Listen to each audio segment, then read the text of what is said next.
Hello everybody and welcome! In this video I'm going to show you all charging methods for your PHILIPS Fidelio L4.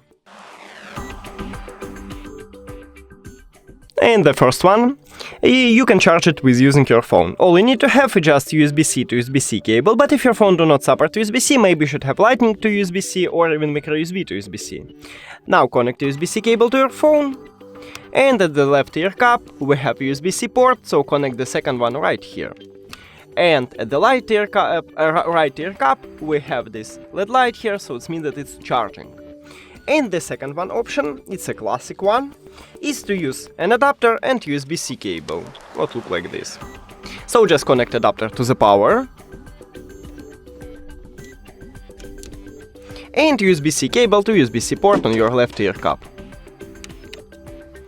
And again, right here we can see this LED light, so it means that it's charging. That's it! Thank you for watching this video. If you found it helpful, please consider subscribing to the channel and leave the like on the video. It's really important to us. See you later!